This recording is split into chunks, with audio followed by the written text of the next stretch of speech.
Seches Nazir Daf and Dalid. We began halfway through the first Amud and Dalid with Aleph.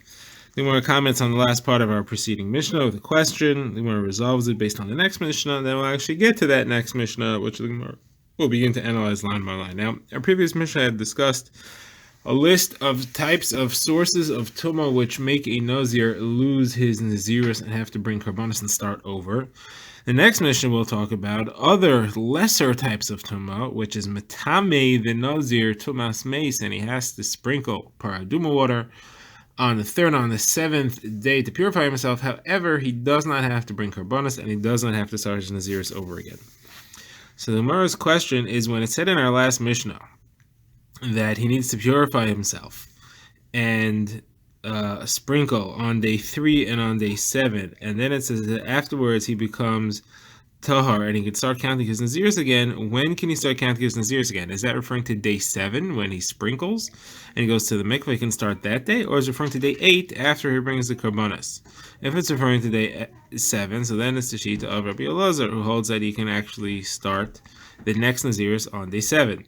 If it's referring to day 8 after the karbanis, then it is the Rabbanan who hold you can only start after the karbanis are brought.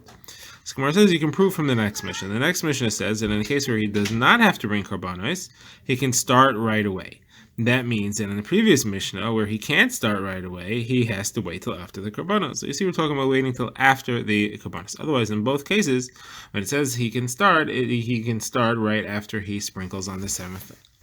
After he sprinkles the paraduma water on the 7th day and he goes to the mikveh, he can start right away. There's no difference between the two in that phrase. But the coming Mishnah seems to imply that there is a difference. And therefore, obviously, the first Mishnah is a shita of the Chachamim, he can only start on day 8. And that's why it's different if he doesn't have to bring karbanos, where he could start on day 7. Okay, now we begin the next Mishnah. Again, this Mishnah discusses all the situations in which the Nazir does not have to bring karbanos, even though he's tummy Tumas Mace or Tumas Shiva. He does not have to bring karbanos and does not have to count again, start his Nazirs from scratch. So here's the list. So somebody who walks under a stone is sticking out of a wall. The word here used is zichachos. The Gemara defines it as a stone sticking out of the wall where there's a kizayis mace underneath the stone, and therefore he's in the same ohel as that kizayis. Or under a tree that has leaves that are spread out, and there's a kizayis under that as well. Again, the Gemara defines that. Next is a beis hapras, that is a field that had grave in it, and the field was plowed, and the grave, or the parts of the grave were therefore scattered all over. That's only tamei. That entire field is now tamei, but only midrabanan, and therefore he doesn't do his naziris over again. He doesn't bring a karbanis.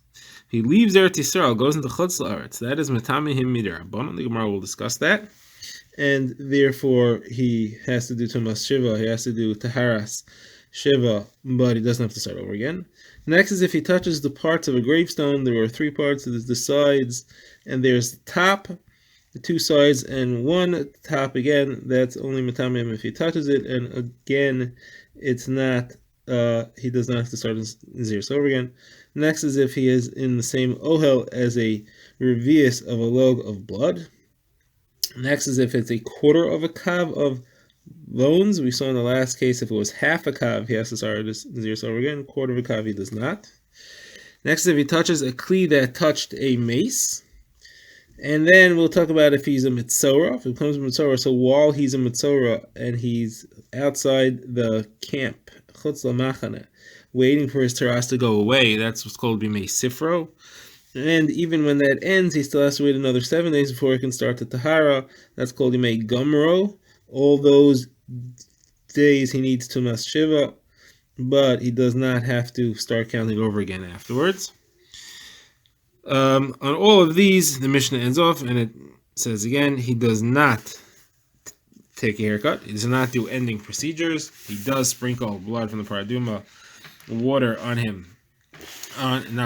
Water from the paraduma on day 3 and on day 7, and it does not knock down the previous days, and he can start and count as soon as he brings his karbanos.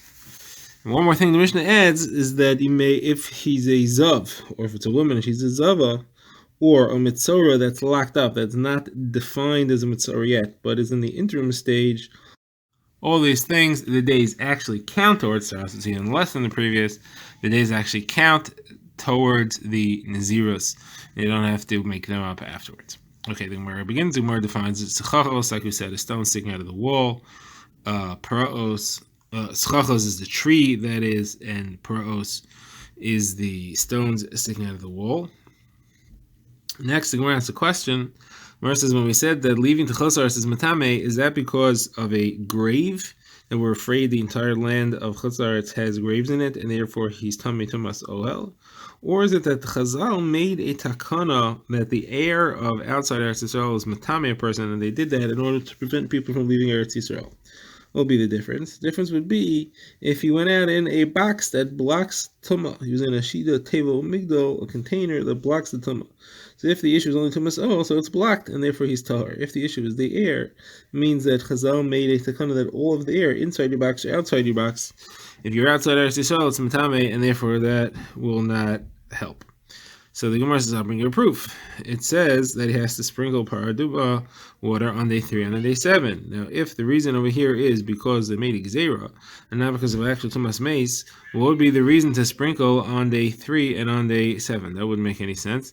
Just a gzeira not to leave. It's not an actual tumas meis. So the Gemara says, no, maybe when it said to sprinkle on day 3 and on day 7, it's talking about the other cases in the Mishnah. It's not talking about this case. And that's fine, because I could even show you that there is another case in the Mishnah where you don't have to sprinkle day 3 and day 7.